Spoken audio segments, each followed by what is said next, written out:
Hello students. स्वागत है आप लोगों के अपनी यूट्यूब चैनल शिक्षा हब में। तो मेरे प्यारे विद्यार्थी, आप सभी को मालूम है कि हम लोग CHS एंट्रेंस एग्जाम्स 2023 के लिए प्रिपरेशन कर रहे हैं और हम आपको करा रहे हैं, ठीक है। तो इसी के दौरान आप सभी को मालूम है कि हम लोग जीके सेक्शन को कवर कर रहे हैं और वो जीके सेक्शन में हम लोग ज्योग्राफी को कंप्लीट कर चुके हैं। कुछ ऐसे इंपॉर्टेंट टॉपिक है जो उसमें बाकी है। हमारा चल रहा है हिस्ट्री, और हिस्ट्री में एक बातें अब हम आपको बता दें कि हिस्ट्री 3 पार्ट में बटा हुआ है, जो आप सभी जानते हैं। एक होता है हमारा एशियंट हिस्ट्री, जिसे हिंदी में हम लोग प्राचीन इतिहास कहते हैं। दूसरे पार्ट में आता है हमारा मेडाइवल हिस्ट्री, जिसे हम लोग मध्यकालीन भारत कहते हैं। और तीसरा पार्ट जो हमारा होता है मॉडर्न हिस्ट्री, जिसे हम लोग आधुनिक भारत के नाम से आधुनिक इतिहास के नाम से जानते हैं। तो मेरे प्यारे विद्यार्थी, जैसे कि आपको मालूम है कि हम उन और सारे टॉपिक को, यानी कि एशियंट हिस्ट्री को 9 लेक्चर में कंप्लीट कर चुके हैं। आज हमारा ये 10वां लेक्चर है हिस्ट्री में, और यह हमारा मेडाइवल हिस्ट्री का फर्स्ट पार्ट है, यानी कि मध्यकालीन भारत का आज हमारा फर्स्ट पार्ट है। आप सभी को मालूम है कि आज से हमारा एक नया ही जो टॉपिक है स्टार्ट होने जा रहा है, जिसका नाम है मेडाइवल हिस्ट्री। और इस मेडाइवल हिस्ट्री में आज हम लोग पढ़ने वाले हैं, आपको बता दें, इस मेडाइवल हिस्ट्री में हम लोग पढ़ने वाले हैं भारत पर मुस्लिम आक्रमण। एक बात का मेरे प्यारे विद्यार्थी आप गांठ बांध लोगे क्या, कि इस मेडाइवल हिस्ट्री से, यानी कि भारत का जो मध्यकालीन इतिहास है, इससे आपके एंट्रेंस एग्जाम में बहुत ही अधिक प्रश्न पूछे गए हैं, ठीक है। एशियन हिस्ट्री से थोड़ा बहुत करके प्रश्न पूछे जाते हैं, बट ज़्यादा वेटेज जो रहता है आपका मेडाइवल से रहता है और मॉडर्न से रहता है। तो आप इसे ध्यानपूर्वक पढ़ेंगे। और इसका कहने का मेरा मतलब ये नहीं है कि आप एशियंट हिस्ट्री को छोड़ देंगे या उसको नहीं पढ़ेंगे। मेरे प्यारे विद्यार्थी, उसमें सिर्फ 9 लेक्चर ही हैं। उसको आप चाहें तो 5 दिन में उसे कंप्लीट कर सकते हैं, थोड़े थोड़े टाइम दे करके, जो भी नए विद्यार्थी हैं, ठीक है। तो देखिए, इसमें हम लोग मेडाइवल हिस्ट्री पढ़ने वाले हैं। तो देखिए, हम आपको बताते हैं इसमें हम लोग क्या क्या चीज़ें देखने वाले हैं। पहले तो देखेंगे अरबों का आक्रमण, तुर्कियों का आक्रमण, आक्रमण का प्रभाव क्या था और महत्वपूर्ण युद्ध जो हुए हैं इस टाइम, उसको देखेंगे। और कुछ महत्वपूर्ण तथ्य, यानी कि इम्पॉर्टेंट फैक्ट्स को देखेंगे।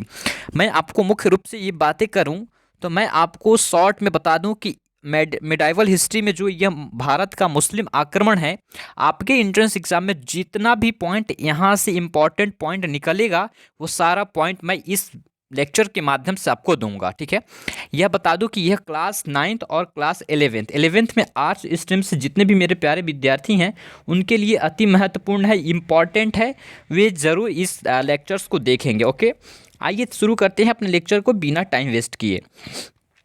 एक बातें मैं कहना चाहूँगा कि अभी भी हमारे जो भी प्यारे विद्यार्थी हैं, अभी तक हमारे चैनल को सब्सक्राइब नहीं किए हैं, तो पहले पूरा लेक्चर को देख लीजिए।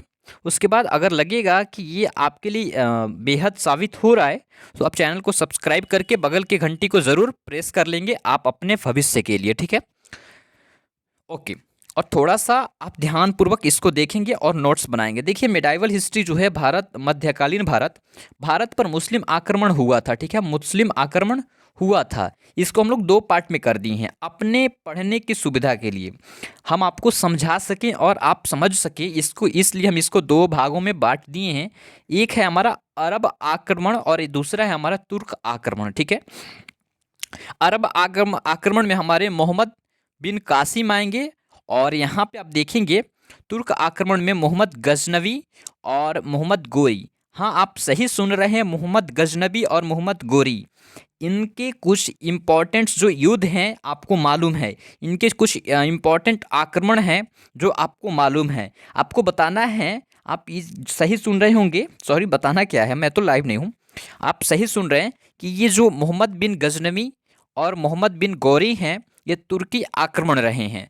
तो हम लोग इसमें यही कुछ इम्पॉर्टेंट फैक्ट्स जो देखने वाले हैं मध्यकालीन भारत के अंदर, यानी कि मुस्लिम पर आक्रमण, ठीक है, भारत पर मुस्लिम आक्रमण, ठीक है। कहानी की तरह, बिल्कुल कहानी की तरह समझेंगे और आपको बहुत ही मज़ा आने वाला है इस लेक्चर के दौरान। तो आपको सिर्फ ध्यानपूर्वक सुनना है और इसके इस लेक्चर को आपको नोट करना है, ठीक है, इसके नोट्स बनाने, ओके। आइए शुरू करते हैं। आपको मालूम है, देखिए यहाँ पे फिर से मैं थोड़ा सा आपकी मतलब सहायता के लिए, यानी कि आपको शॉर्ट दिखे इसके लिए हम ये लेकर आए हैं। थोड़ा सा पहचान लीजिएगा कि मोहम्मद बिन कासिम ये हैं। थोड़ा सा इनको भी देख लीजिए पिक्चर फॉर्म में कि ये मोहम्मद बिन गजनवी हैं, और इनको देख लीजिए ये मोहम्मद गोरी हैं। ठीक है, तो देखिएगा एक कहानी की तरह एक सीक्वेंस में हम इसको पढ़ेंगे।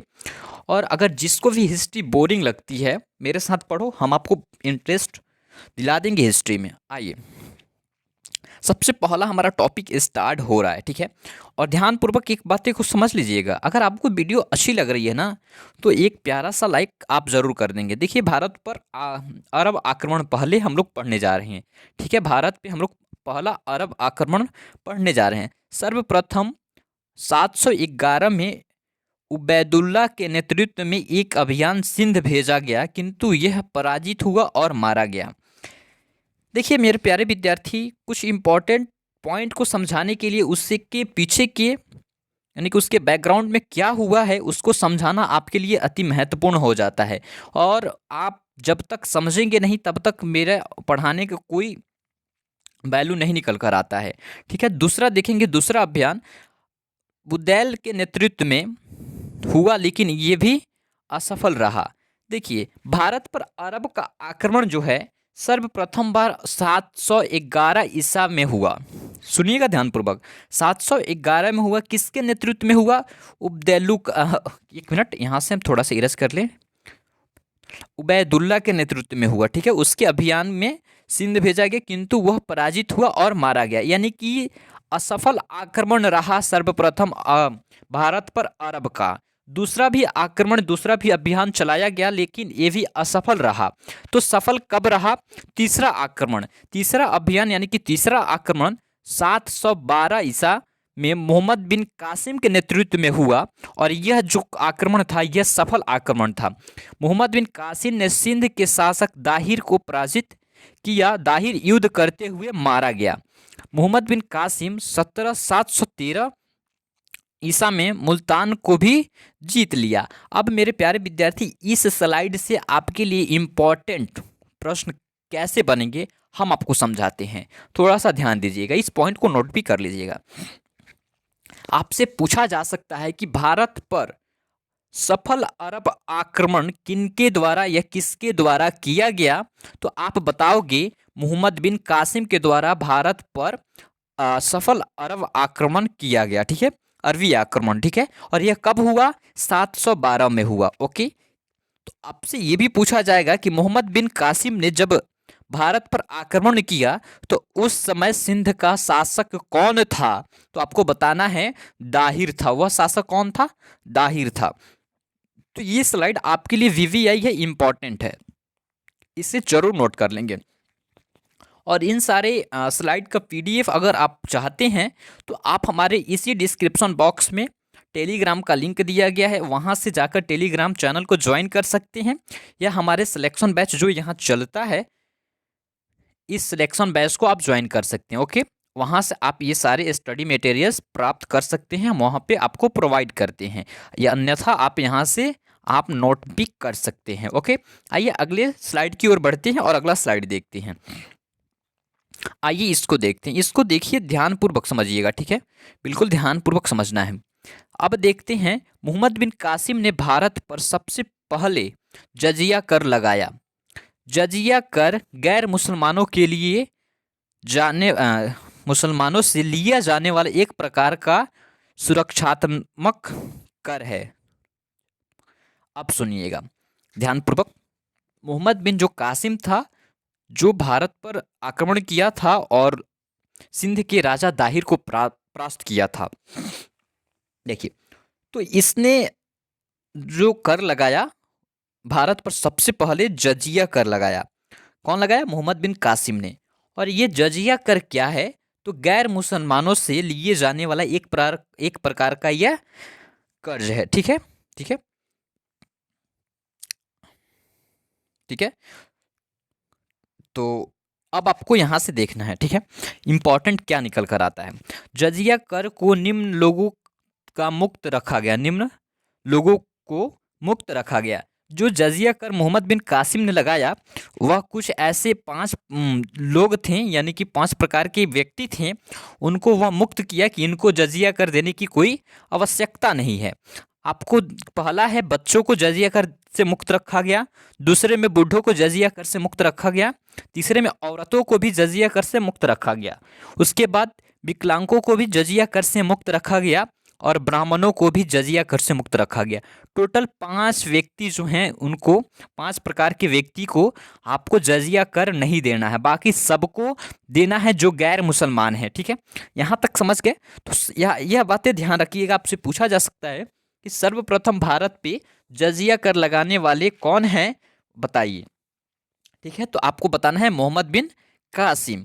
आगे देखेंगे तो एक पॉइंट आपको दिखेगा जो इम्पोर्टेंट है। यह पॉइंट है, आपको देखिए यहाँ पे, देखिए फिरोज शाह तुगलक ने ब्राह्मण पर भी जजिया कर लगाया।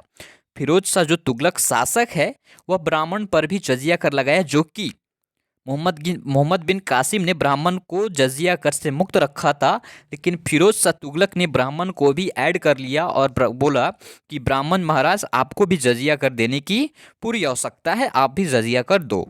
ओके, आइए अगले स्लाइड में चलते हैं और देखते हैं।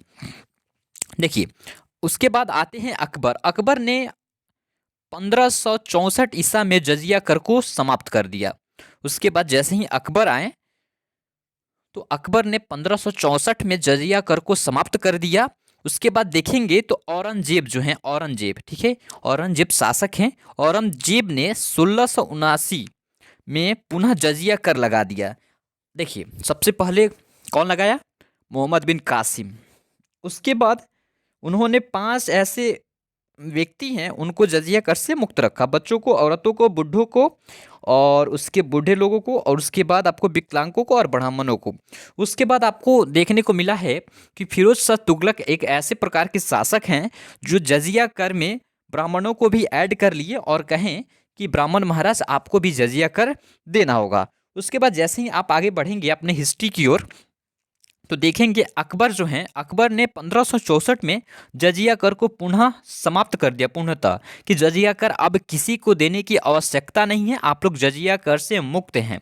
बट फिर कुछ दिन बाद आपको देखने को मिलता है कि जैसे ही शासक जो औरंगजेब आते हैं तो वह पुनः से 1779 में जजिया कर लगा देते हैं। ठीक है, देखिए जजिया कर को अंतिम रूप से मोहम्मद शाह रंगीला ने, क्या मोहम्मद शाह रंगीला ने समाप्त किया। किसने? मोहम्मद शाह रंगीला ने। यह भी इम्पॉर्टेंट लाइन आपके लिए बन जा रहा है। आपसे पूछा जा सकता है कि अंतिम रूप से जजिया कर को हटाने वाला या समाप्त करने वाले कौन, जो व्यक्ति हैं, आप बताएं। तो मोहम्मद शाह रंगीला। बट यहाँ पे थोड़ा सा ऑप्शन को भी देखेंगे। अगर आपसे पूछा जा सकता है, ये भी पूछा जा सकता है कि जजिया कर को समाप्त करने वाले वे कौन से व्यक्ति हैं, तो अगर ऑप्शन में दिया रहे मोहम्मद शाह रंगीला तो मोहम्मद शाह रंगीला लगाएंगे। देखिए अकबर भी दिया रहेगा और मोहम्मद शाह रंगीला, ऐसा कभी नहीं हो सकता है। 2 ऑप्शन में एक प्रश्न में 2 ऑप्शन आपको नहीं दिए जाएंगे। बट एक बात, प्रश्न पूछने की तरीके पे ध्यान दीजिएगा। अगर प्रश्न आपसे पूछा जा सकता है कि अंतिम रूप से समाप्त करने वाले वह कौन से जो व्यक्ति रहे जजिया कर को अंतिम रूप से समाप्त करने वाले, तो वहाँ पे ऑप्शन आपको अकबर भी दिया जाएगा, औरंगजेब भी दिया जाएगा, मोहम्मद शाह रंगीला भी दिया जाएगा और इनमें से कोई नहीं। तो वहाँ पे आपको लगाना क्या है? मोहम्मद शाह रंगीला, ना कि अकबर लगा देना, क्योंकि पूर्ण रूप से अंतिम रूप से मोहम्मद शाह रंगीला ने ही इसको समाप्त किया था। आइए कुछ और इम्पोर्टेंट पॉइंट देखते हैं। अरबों की सिंध विजय के क्या कारण रहे? जो अरब के आक्रमणकारी थे, जो शासक थे, वह सिंध पे विजय कैसे पा लिए, उसका कारण क्या था, थोड़ा सा इस पे एक नज़र देते हैं ताकि आपका जो है वेश बना रहे आगे के लिए। देखिए अरबों के सिंध विजय के अनेक कारण थे, बट कुछ इंपॉर्टेंट कारण जो हम आपको दिखाएंगे। राजनीतिक कारण रहा मुस्लिम राज्य का विस्तार। ठीक है, वह राजनीतिक कारण यही था कि हम लोग मुस्लिम राज्य का विस्तार करेंगे। आर्थिक कारण था कि भारत समृद्ध देश था, अतः यह अधिकार करके धन प्राप्त किया जा सकता है। उनका यही सोच था कि हम लोग अपना मुस्लिम राज्य का विस्तार करेंगे और साथ ही साथ जो भारत है वह बहुत ही समृद्ध देश है, अतः वहाँ से हम लोग अधिकार वहाँ पे करेंगे और अपने धन को प्राप्त करेंगे। ठीक है, इनका यही मोटो था, यही मकसद था। आइए आगे की ओर बढ़ते हैं और देखते हैं। चलिए अब देखिए, अब हम लोग देखते हैं भारत पर तुर्क आक्रमण। हम लोग अरब आक्रमण से जितने भी इम्पोर्टेंट लाइन थे, इम्पोर्टेंट फैक्ट्स थे, हम आपको बता दिए, आप भी देख लिए हैं। अब हम देखेंगे भारत पर तुर्क आक्रमण। देखिए, तुर्क चीन के उत्तर पश्चिम भाग में निवास करने वाली असभ्य और बर्बर जनजाति थी। ठीक है, ठीक है, इतना ध्यान रखिएगा।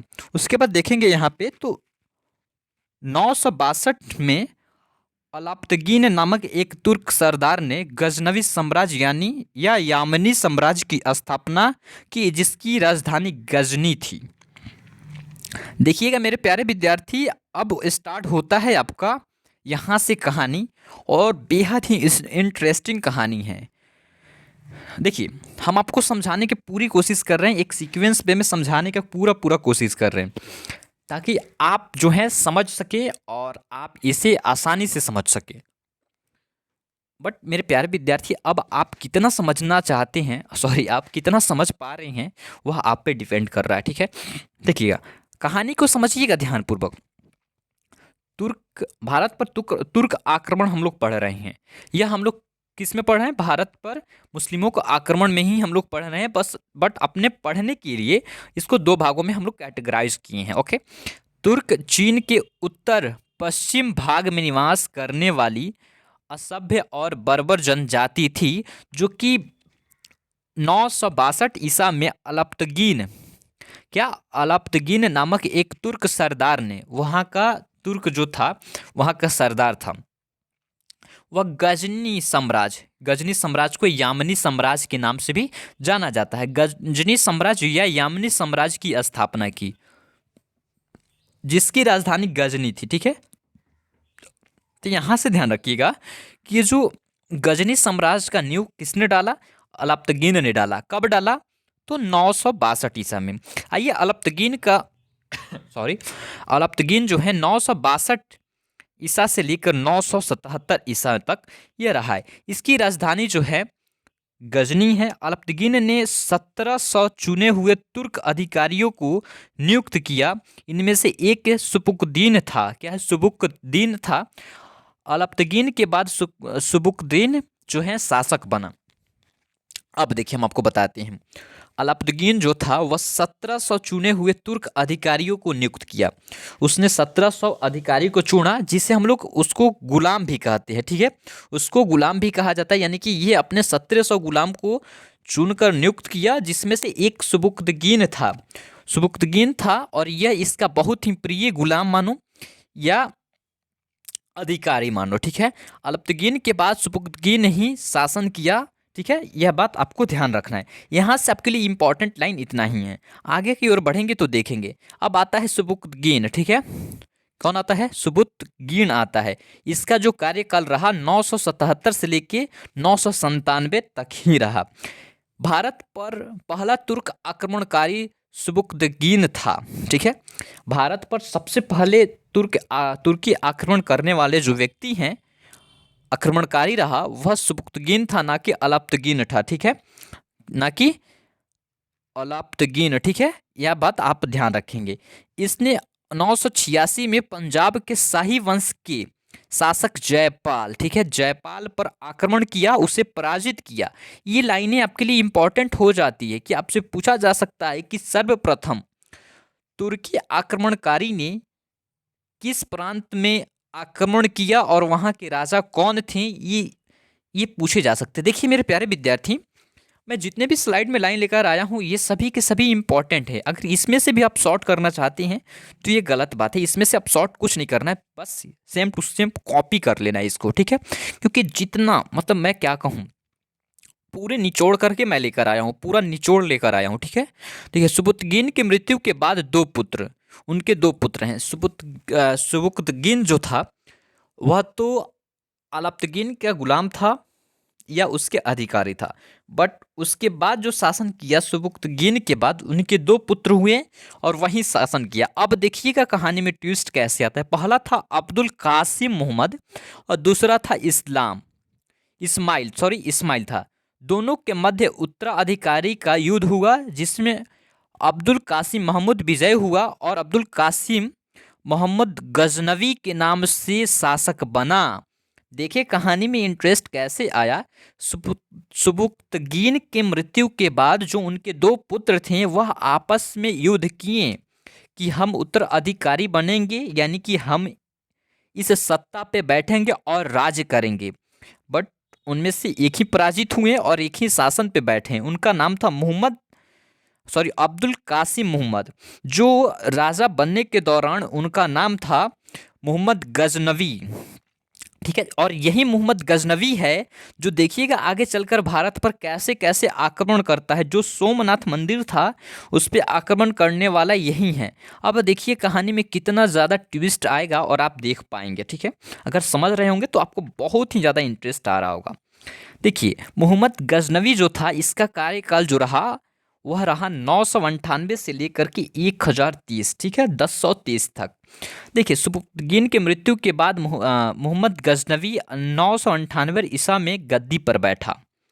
इसने 1000 से लेकर 1027 ईसा के बीच कुल 17 बार भारत पर आक्रमण किया। अब देखिए सबसे बड़ा आक्रमणकारी यही था जो कि अपने भारत पे 17 बार आक्रमण किया है। कुल 27 वर्षों में 17 बार आक्रमण किया है। अब इससे अंदाज़ा लगाइए कि ये आक्रमणकारी जो था मोहम्मद गजनवी ये कितना साहसी राजा था। ठीक है, आइए अब देखिएगा मोहम्मद गजनवी ने सर्वप्रथम 1000 ईसा में भारत पर आक्रमण किया और पेशावर के कुछ हिस्सों पर विजय प्राप्त कर के वापस अपने देश लौट गया। ठीक है, यहाँ से एक ही प्रश्न बनेंगे कि मोहम्मद गजनवी के द्वारा सर्वप्रथम कहाँ पे आक्रमण किया गया, तो वह था भारत में किया था, बट वह पेशावर जो जगह था वहाँ पे किया था। ओके, चलिए आइए आगे बढ़ते हैं। मुझे पूरा उम्मीद है कि आप हमारे चैनल को, जो शिक्षा हब चैनल है, लगातार आपके लिए इतना ज़्यादा मेहनत कर रहा है, तो इस चैनल को आप ज़रूर सपोर्ट करेंगे और अपना प्यार ज़रूर देंगे। आइए आगे बढ़ते हैं और देखते हैं। देखिए मोहम्मद गजनवी के द्वारा किए गए प्रमुख अभियान और जो कुल 17 बार आक्रमण किया था उसको देखते हैं। इसने जरूर 17 बार आक्रमण किया है, बट मेरे प्यारे विद्यार्थी हमारे एग्जाम में ये 17 आक्रमण जो हैं आपसे नहीं पूछे जाएंगे। कुछ ऐसे इंपॉर्टेंट उसके आक्रमण हैं जो प्रभावशाली हैं, वहीं आपसे पूछे जाएंगे। आइए देखते हैं। वर्ष की बातें करें यहाँ पे, उसके बाद राज्य और स्थान की बातें और राजा। हम बात करेंगे कि किस वर्ष में किया था, उस टाइम कौन से राजा थे वहाँ के। देखिए एक बार जो किया था 1001 से 2000 ईसा में हिंदू शाही राज्य में, ठीक है, जहाँ का राजा जयपाल थे।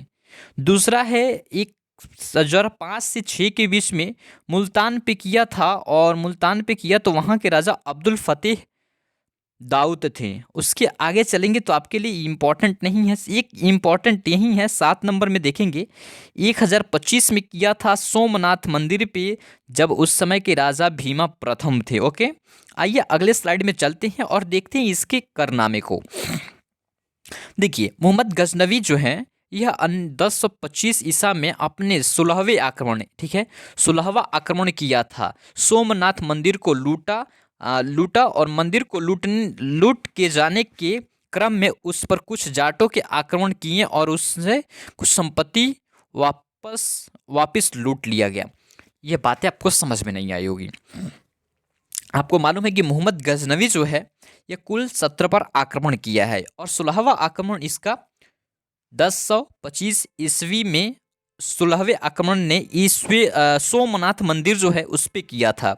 और यह आक्रमण करता था वहाँ पे अपना सत्ता स्थापित करने के लिए नहीं, बस यही लूटपाट की दृष्टि से हमारे भारत से जो भी समृद्ध चीज़ें थीं, जो भी संपत्तियाँ थीं, उसको लूट कर अपने राज्य में या अपने जहाँ ये इसका शासन था वहाँ पे ले जाने के लिए करता था।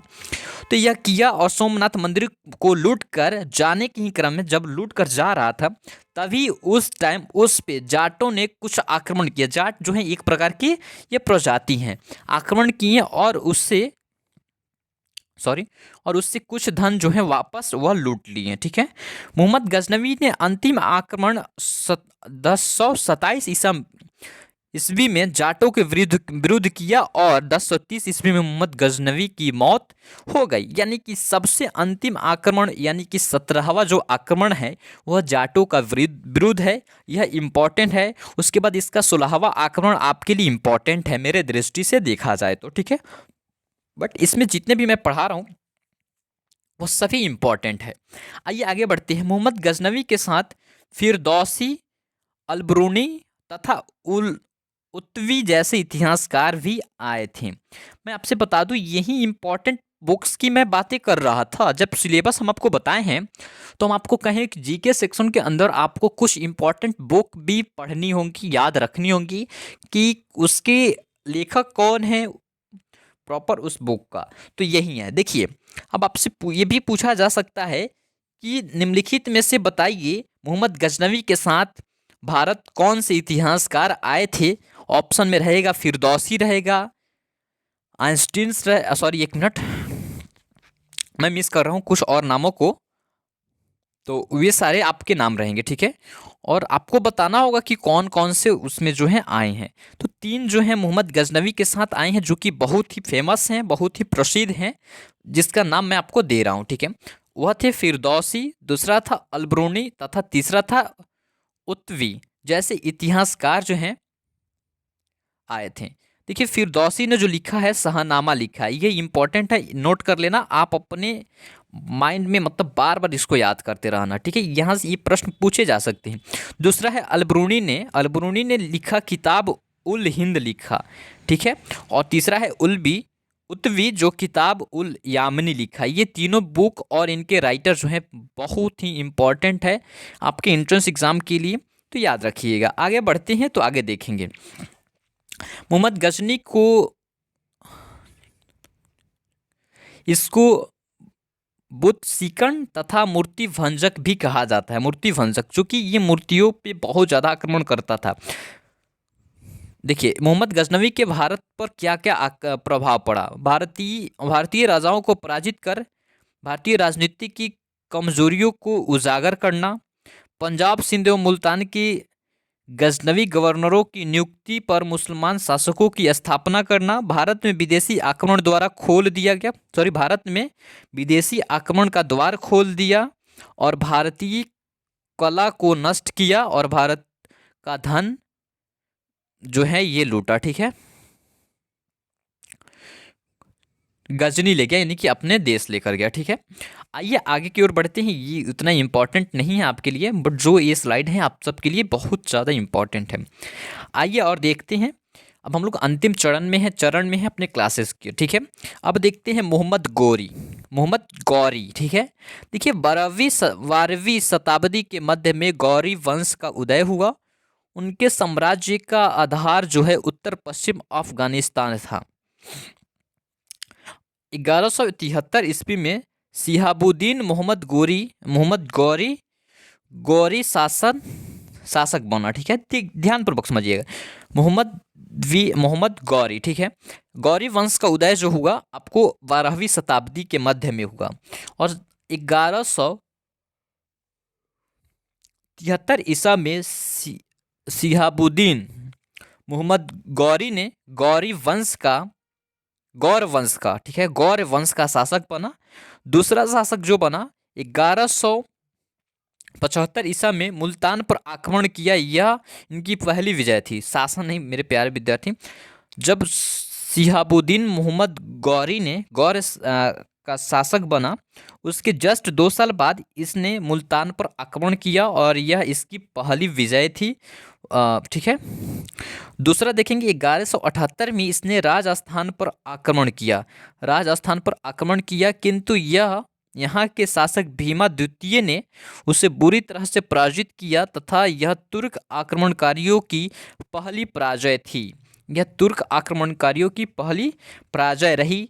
कब? जब यह राजस्थान पे आक्रमण किया और वहाँ के शासक भीमा द्वितीय ने इसको बुरी तरह से पराजित किया तब। उसके आगे चलेंगे तो देखेंगे कि इसमें तराइन का युद्ध हुआ है, ओके। 1191 में तराइन का प्रथम युद्ध मोहम्मद गौरी और गौरी और पृथ्वीराज चौहान के बीच हुआ। इस युद्ध में मोहम्मद गौरी जो है पराजित हुआ और गजनवी वापस चला गया। इम्पॉर्टेंट युद्ध है तराइन का युद्ध। आपसे पूछा जा सकता है कि तराइन का युद्ध कब हुआ था। 1191 में आपसे पूछा जा सकता है तराइन का युद्ध किसके किसके मध्य हुआ था। तो मोहम्मद गौरी और पृथ्वीराज चौहान के बीच हुआ था। दूसरा जो है 1191 है और 1191 में तराइन का द्वितीय युद्ध हुआ। इस युद्ध में पृथ्वीराज चौहान पराजित हुए और मोहम्मद गौरी ने उसे बंदी बना लिया। यानी कि दूसरा भी युद्ध जो हुआ मोहम्मद बिन गौरी और पृथ्वीराज चौहान के बीच ही हुआ। बट दूसरा बार जब युद्ध हुआ तो मोहम्मद बिन गौरी ने पृथ्वीराज चौहान को पराजित करके उनको बंदी बना लिया। ठीक है, आइए नेक्स्ट स्लाइड में चलते हैं और नेक्स्ट स्लाइड देखते हैं। मोहम्मद बिन गौरी के भारतीय अभियान। देखिए इसके लिए भी हम कुछ इंपॉर्टेंट जो है ये स्लाइड आप देख लेंगे, मैं आपको दे दे रहा हूँ, नोट कर लो। ठीक है, अब अगले स्लाइड में चलते हैं और शायद यह हमारा लास्ट स्लाइड है। ठीक है, देखिए मोहम्मद गौरी जो है 1255 ईस्वी में गौरी ने अपना अंतिम युद्ध पंजाब की खोखर जातियों के विरुद्ध लड़ा। ठीक है, ये इम्पॉर्टेंट है, आपसे पूछा जा सकता है कि मोहम्मद गौरी जो है इसका अंतिम युद्ध किसके साथ था। मोहम्मद बिन गौरी के सेनापति द्वारा विजय क्षेत्र। देखिए मोहम्मद बिन गौरी जो रहे उनके सेना है, एक था कुतुबुद्दीन ऐबक और दूसरा था बख्तियार खिलजी। अब देखिएगा यहाँ पे कैसे खेल स्टार्ट होता है और कैसे इंटरेस्ट आएगा आपके अगले लेक्चर में। ठीक है, थोड़ा सा यहाँ पे हम बेस आपको बताते हैं। मोहम्मद कुतुबुद्दीन ऐबक जो है 1196 में अजमेर विजय प्राप्त किया, 1197 में बदायूं विजय और 1202 से 3 में बुलदेलखंड ठीक है विजय प्राप्त किया। दूसरा जो है बख्तियार खिलजी जो है यह बिहार विजय और उसका बाद 1205 में बंगाल विजय। ठीक है, इसने वहाँ पे विजय प्राप्त किया ये सब। उसके बाद देखेंगे एक इम्पॉर्टेंट यहाँ से निकल कर आएगा। 1198 ईस्वी में मोहम्मद बिन गौरी के सेनापति बख्तियार खिलजी ने नालंदा विश्वविद्यालय को ध्वस्त किया था। यही जो है बहुत ही बड़े, क्या बोले हम, छोड़िए, इतने हमारे जो प्राचीन जो हमारे विद्या की धरोहर है नालंदा विश्वविद्यालय, उसको नष्ट करने वाले, उसको ध्वस्त करने वाले यही जो हैं बख्तियार खिलजी हैं, जो कि मोहम्मद गौरी के सेनापति हैं। ये महाशय देखिए कितने अच्छे काम किए। ठीक है, तो यहाँ से आपका एक बेस मैं बताता हूँ। आगे हम लोग पढ़ेंगे गुलाम वंश। ठीक है, क्या पढ़ेंगे आगे, हम पढ़ेंगे गुलाम वंश और यहीं से हम लोग स्टार्ट करेंगे। अब हम लोग देखते हैं कि हमारा जो भारत है ये इसमें किस प्रकार की घटनाएं घटी है और हम लोग अपने आज़ादी तक की लड़ाइयाँ को कैसे लड़े हैं और हमारे ऊपर यानी कि हमारे देश के ऊपर कब से आक्रमण किया गया। और हम लोग देख लीजिए कितने हम लोग साहसी हैं कि सभी को हम लोग डटकर सामना किए हैं। ठीक है, तो यह छोटा मोटा एग्ज़ाम है, आप भी साहस रखोगे तो ज़रूर क्रैक करोगे। तो मुझे बताओ ये लेक्चर कैसा लगा, और मैं उम्मीद करता हूँ कि इन सभी पॉइंट्स को आप ज़रूर नोट किए होंगे और नोट करके अपने नोट्स बना रहे होंगे। ओके, तो मैं पूरा उम्मीद करूँगा कि आप नोट्स ज़रूर बनाइएगा और मुझे जाते जाते ज़रूर कमेंट बॉक्स में बताते जाइएगा कि ये लेक्चर आपको कैसा लगा और आपको समझ में आया या नहीं आया। फिर मिलते हैं अपने अगले नेक्स्ट लेक्चर के माध्यम से। अब आपका हिस्ट्री का लेक्चर जो है मेडाइवल हिस्ट्री का स्टार्ट हो गया है और आपको अब हिस्ट्री का जो लेक्चर है वह प्रॉपर वे में रेगुलर मिलता रहेगा। तब आज के लिए मेरे प्यारे विद्यार्थी इतना ही, तो इतना को आप कंप्लीट करेंगे तो इसके बाद हम लोग इसके प्रैक्टिस भी करेंगे। तब तक के लिए इतना ही, तो मन लगाकर पढ़ते रहिए, ऐसे ही मुस्कुराते रहिए। मैं ईश्वर से कामना करूँगा कि जो जितना मेहनत करे उसे उतना ही फल उसे अवश्य प्राप्त हो। ठीक है, क्योंकि बिना मेहनत का कुछ मिलता नहीं है। तब तक के लिए थैंक यू, जय हिंद। फिर मिलते हैं अपने नेक्स्ट लेक्चर में। Bye bye.